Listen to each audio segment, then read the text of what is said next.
Okay, hello everyone in another episode of Yellow Wave. I might say good morning, good afternoon, or good evening, depends on the time when you click the play. However, this episode in Polish version, I started with a small story about obdachlose person from UZEX, from U6. And I want to share also this story here, even though it happened like such a long time ago, I think 2 months now. But one day I was about to see my friend Viola, and we were about to do tandem because Viola's teaching me Spanish, I teach her German, and we do this small exchange. The funniest part is that I'm not German, she's not Spanish, but somehow we manage. And on that day, when I was in the shop, I saw the grapes and I was like, okay, let's buy this box of grapes. It's going to be nice. We're going to sit in the park, have some snack, blah, blah. And then I was in the U-Bahn and you know, there are so many homeless people here in Berlin. And maybe you don't know, maybe you are not from Berlin. Yeah, actually, maybe people from Erasmus, you don't know. But in Berlin, there are many homeless people and like very often they ask you for money. Like I think that day without homeless people asking you for money, food or anything doesn't exist unless you stay at home all day. That's sad, but it's like tragicomedy a little bit sometimes. And on that day, I was about to see Viola and I was in the UZEX. I was on my phone or something like this. And at some point, I already knew that this personality got into the UZEX. So I didn't even need to head up my head, but I already knew. And I had this tote bag, you know, the one that you have on your arm, on my legs, and it was kind of open. And inside I had this box of grapes. And this personaje, she sat kind of next to me, but there was like this passage and then she was sitting and I felt that someone was touching my arm and then I see that this personaje, this homeless person, she's asking me something. So I take off my headphone and I'm like, yes, what's happening? And she asked, hi, can I have some of your grapes? And you know, at this point, when I imagine the situation that she would put her hand in the box of grapes and touch every of my grapes. No. So I was like, no, okay, like, of course, I will share. Sharing is caring. So I took with my hand, I gave her some, I think 3 bunches of these grapes or something like this. And you know, she's eating next to me, all of these grapes. And then at some point, guy who was sitting next to me, he got off the U-Bahn, so there was a free spot. So she sat next to me. And at this point, I was like, no, I can't. I can't handle this smell. I'm really sorry, with peace, love, respect. But okay, I might be dead. Like I'm super dead. I might not see super great from far away, but my sense of smell, it's super well developed. I think it's like 90% of all my senses. So when I noticed that she was about to sit next to me, I already stood up. I was like, no, emergencia, I ran. And then she asked me again if she can have more of these grapes because she's still thirsty. So you know what? I looked at her and I was like, yeah, take the whole box, like have it. And I was so angry, like, okay, I understand, like not mega angry, but I was like, what the fuck? Like, you can't even have grapes inside of your bag because these homeless people, they take everything from you. And you know what? I reminded myself of a story that when I was once in Poland, also another like, I don't know if she was homeless or something on the street, and she asked me, hi, can you buy me grapes? I don't know what is this grapes things about me. Or once I was also in UZEX and I was drinking water from the bottle. And then this homeless guy, he looked at me and he was like, can I have a sip?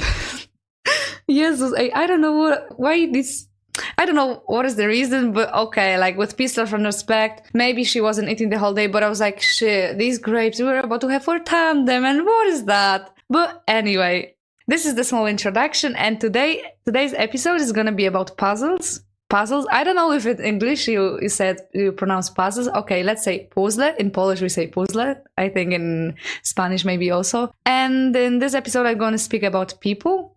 And actually I came up on an idea to create this episode thanks to one of the most lovely souls from Spain, Esther de Pamplona. And the story is that last October, as I told you, I think last episode, I went to Madrid to visit my friend from Erasmus with other friends from Erasmus.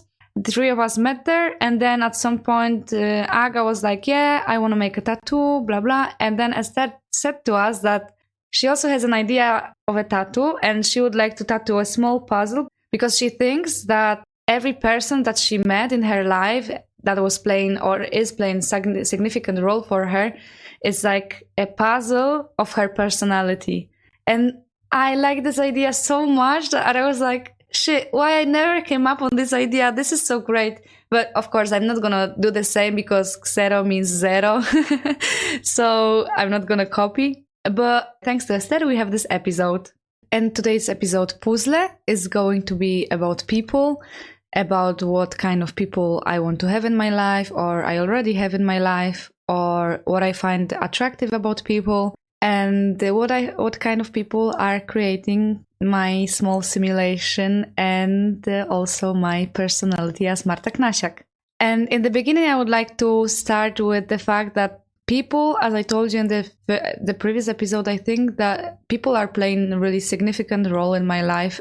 And when I was moving to Erasmus, to be honest, I never wanted to go there. I actually went there only in order to make my, so to say, career better, like to have better chances on the market with my German.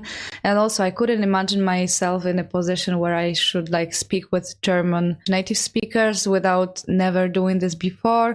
I don't know, I found this really unprofessionally. So even when I didn't want to move from Poznań, I never even, because I grew up in Poznań, I was living there 22 years and I have there still all, like, not all my friends, but now part of my friends. And I couldn't imagine to leave them and to start something new somewhere else. So Erasmus was really for me like pain on the ass, but I was like, okay, this is something I need to, do that tick on my list in life that I've done this. And the biggest fear was not language, not like if I would make it financially or I don't know.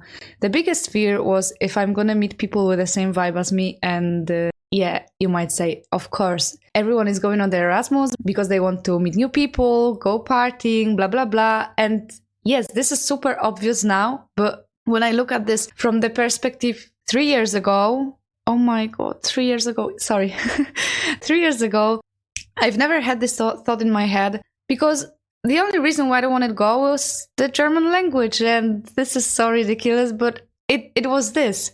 And yeah, I'm talking a lot about this vibe, like these people should have the vibe, blah, blah. And you might wonder like, okay, Marta, but what is that? What do you mean? What is this vibe? And back then, when I was going in Erasmus, of course, it meant something different for me. And through all these years, like 3, it's changed a lot, I guess. And now I think maybe I use more the word energy if someone has good energy or maybe not so, or maybe not my type of energy. And if you're wondering what is your vibe or what kind of people you would like to have around you, I could suggest you to observe how you feel after seeing some people. And if after meeting with them, you feel like, oh my God, yeah, now I can do everything. You're full of energy, super positive.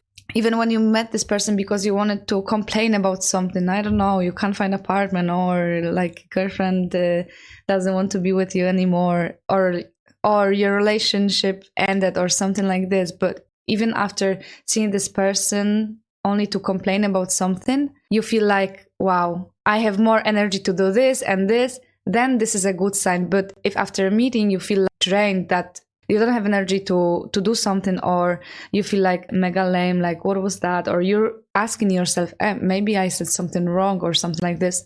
No, in my opinion, it means that it's just not your type of person. And now I would like to tell you what kind of people I think are like my vibe. And the first thing that came to my mind is the sense of humor. And we have here in Berlin this group of friends. We call them Wings Club, and there are 7 girls. And actually, we don't even know how it happened that we started to hang out with each other and how we became friends. I think none of us even remember exactly the moment, how it started, when it started. It just came like this and it was mega natural. But at some point, I think we were speaking like, or maybe it was only I was speaking with myself. I don't know. But there was this thought that what actually connects us, because every one of us is different. We are different age, from different countries, different language, like everything is different. But there is this thing, like not only one, of course, that connects us. But I think the biggest one is the sense of humor, because when we go out together, it's like we can't stop laughing, really. And I feel like meeting people with the same sense of humor, it's like this feeling when you are in a späti and you know that you can't pay with a card, and at the end of your purse you find this little €2 coin, and you're like super lucky because you don't need to go to the ATM that is 10 minutes away, and you just can pay. So I feel like finding these people, it's like exactly this feeling. And another aspect that I feel like this is my vibe of people, it's in general, like I like people who are kind, just straightforward, like you can see the kindness in their eyes. And another category of these people are people who notice other people. And as I said in the last episode, that sometimes we walk and someone is hitting us with the arm because they can't see us, or we don't see someone sometimes, and okay, it happens.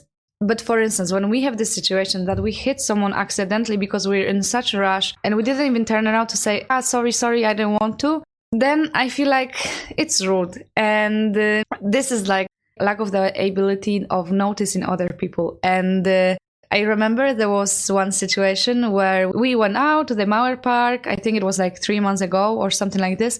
And me and Viola, we were saying, oh my God, in Berlin there is so dark. We should have like pepper spray to feel more safe when we were going back home. And then the next week we were still in the same position. Yeah, we need to order this, and sometimes you just talk. Yeah, we need to do this.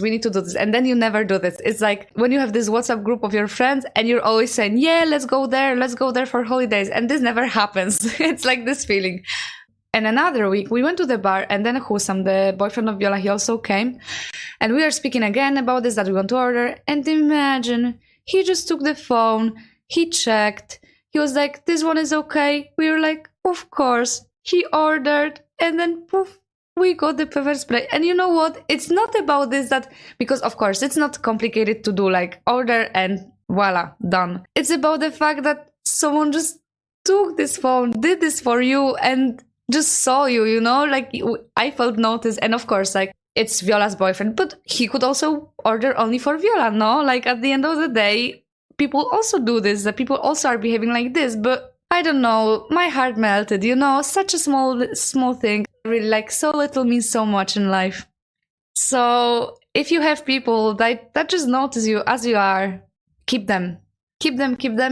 They are for a lifetime. And as the third personality trait, or I don't know, way of being of people that I like, is this kind of people that live and let other live. Even if you're different, even if you have other opinion, then they just let you live, and they're like, okay, you're like this, I'm like this, we accept this. And until you don't harsh this person, or this person doesn't harsh you, or doesn't want to harsh you, egal, like whatever, let's live our life, and let's not force people to, okay, this is my opinion, so you should also have the same, or try to convince. And of course, sometimes it might also happen that, hey, but I think it's like this and this and this. And I'm also glad when people do this, because then if everyone would just say, yes, Marta, you're right, or blah, blah, I would be in the same position my whole life. But it's about just living and letting people also live, letting people also do mistakes, learn on their own.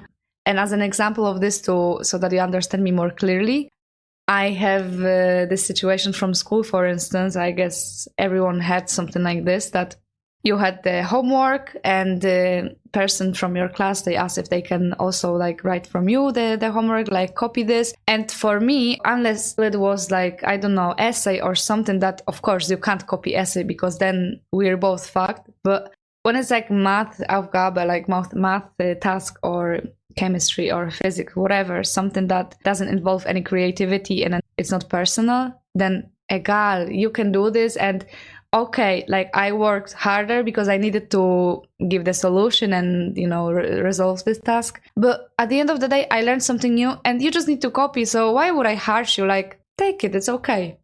Also, of course, until some extent, but in generale, life is just easier like this, with such people.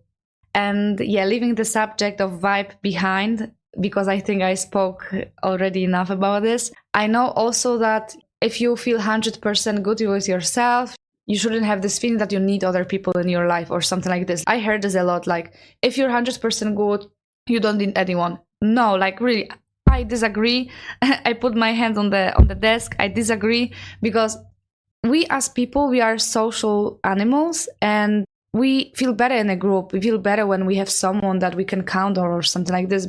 But the other thing is that we shouldn't be dependent on other people. We should be independent. But I was also thinking why people are so important in my life. And when I was au pair, I came to this point that this is one of the psychological needs to belong somewhere. And when I was on Erasmus, also when I moved there, I wasn't belonging anywhere. This is why I felt in the beginning really so down, because when I was in Poznan, I had my scouting team, because I don't know if you know, but I was a scout many years in Poland. So it was my hobby. Then I was working also somewhere. I was studying really hard because our studies were extremely demanding. And then I went on Erasmus, and studying German in Germany was super lame. Also, I wasn't working. I didn't have any other hobbies. So the need of belonging somewhere, I felt like I don't belong anywhere. Okay, to classes maybe, but also in the university, I didn't belong to any group, because of course I belong to a group of Erasmus people, but also in the university, like straight in Poland, we have these groups, and we have every classes together in the group. Like this 15 people, they go together to every class. It's like kind of in high school. And in Germany, it's not like this. So I didn't have this feeling. And I think like the breakthrough moment that I belong somewhere was when I connected. Like once we met, me, Leti, and Kinga and Julia, my Polish friends, and we decided to go out together, and I felt like I connected them kind of, and we had so much fun. And I remember, like, after going out with them, I had energy for the whole week in January after this weekend. So I feel like, there's this small group I belong to. So this is something that gives me such a sense of security, and also like my well-being is much better due to this. And another reason why people are important is that it's maybe some kind of connected to the first one. It's the fact that we are not anonymous. And of course, to be anonymous, it can be also regarded as something positive, because it gives us the feeling of freedom. And then when we are going out somewhere, or we wear something unusual, or I don't know, like we want to do something new, we know that no one knows us. And due to this fact, even if someone would judge us or something like this, we don't care, because these people, they don't know us. And the third reason why people are playing such a significant role in my life is that, as I said, we are social animals, and we feel better in a group, and life is just easier together. I feel like even if you had a bad day and you don't want to see anyone, but you know that out there somewhere you have this friend that just understands every part of you and never judges you, it just makes me feel much better. But what I also wanted to add is that we should prioritize the quality over quantity of people. And if you feel after meeting with some people that, oh shit, who are these weirdos? I really don't belong here. I don't feel the vibe. Then just leave. It's better. Sometimes less means more. And we should be surrounded by people that we really feel like we belong to them and they belong to us. People are like really our puzzles, and they are creating us. So if you have these kind of friends, it means that part of you is also somehow like these people. So let's surround ourselves with the people with a proper vibe, with a proper energy, that we really feel like we don't need to push, because it just flows. It just flows like my Medusa, like my tattoo. And I would say that one of the first puzzles that are creating our personalities are our parents or siblings. And even if you are not in a great contact with your parents, and you know that you are completely different than them, there are still these small assets, there are still these small little tiny behaviors that you have from them. And this is something that you can't say that you are okay, that you're completely different than your parents, because it is the same with me. Like sometimes I'm asking myself, how is it possible that I am the daughter of Aneta and Robert? How is it possible that, you know, like I'm so different, and I think in such different way. I have different perspectives towards life, but there's these small things, like the way I handle shit sometimes, or the way that I'm disciplined, blah blah. And as an example of this, I can give you that since 1 year, when I go to Poland, I try to connect some meetings with my friends and my sister, because year ago, before I started to do this, I was always feeling super bad with myself when I was going back to Berlin. And I had this feeling like I needed to bear this feeling that I didn't spend enough time with everyone that I love, that I wanted to. And I always needed to split this 1 hour here, 2 hours here. And it was never enough, you know, even if I went for 5 days, I always had this feeling like, why it's not enough. So I decided to connect this. And my best friend Hania, she's really in well contact with my sister now. And when I went to Poland in March, we hang out the whole weekend together, us and 2 our other friends. And at some point, one of them, like Kuba, he said, it's impossible to not to see that you are not sisters. Like people might say that you don't look similar, but there are these behaviors that really it's impossible to not to see this. And of course, like, since 3 years, I don't live in the same city with my sister. We are sometimes on the phone or even sometimes not. But even though we grew up together and we are also super different, but there are these small little tiny pieces that we have the same in our personalities. And another thing that I want to mention, and I also learned this in Berlin, is that even I think maybe I needed to learn this because I'm a super friendly person and my personality is kind of like golden retriever and I'm just friendly, and to be friends with me, it's super easy if you have all of these categories fulfilled that I mentioned above. No, I'm joking. But even if I'm super friendly person, at some point I realized that not everyone is like this and not everyone you meet is about to be your friend. Because sometimes we meet people so that they give us a lesson and they need to teach us something, show us something, be our arrow into one direction or the other. And it can be also sad because, of course, it's painful if we meet someone and this person treat us not in an appropriate way or not friendly way or might have used us for something. But then I always think like, okay, but what has brought me, like, why I met this person? And also there is a theory that people are our mirrors, and the thing that we find in someone annoying or we're like, what's that? I don't like this behavior. Then deep down there, it's something that we don't like about ourselves, or we are like this. And maybe not in every case, but in many cases, I notice this in myself. So even if you meet people that you're not really get along with, that's okay. And actually it's a good sign because then you know what kind of people are good for you. And this kind of people is also a lesson for the future. So the next time you meet this kind of person with these assets, with these personality traits, then it's also a sign for you. Okay, like I met this kind of person. Of course, everyone is different, but you will be more careful. And Alfin, I would like to add that I hope that the puzzles that are creating your personality are also like the little rays of sunshine of your life. And yeah, thank you for your attention. I hope you enjoyed the episode. And as Elena Gilbert was saying, that's my life. Weird, messy, complicated, sad, wonderful, amazing, and above all, epic. Ciao!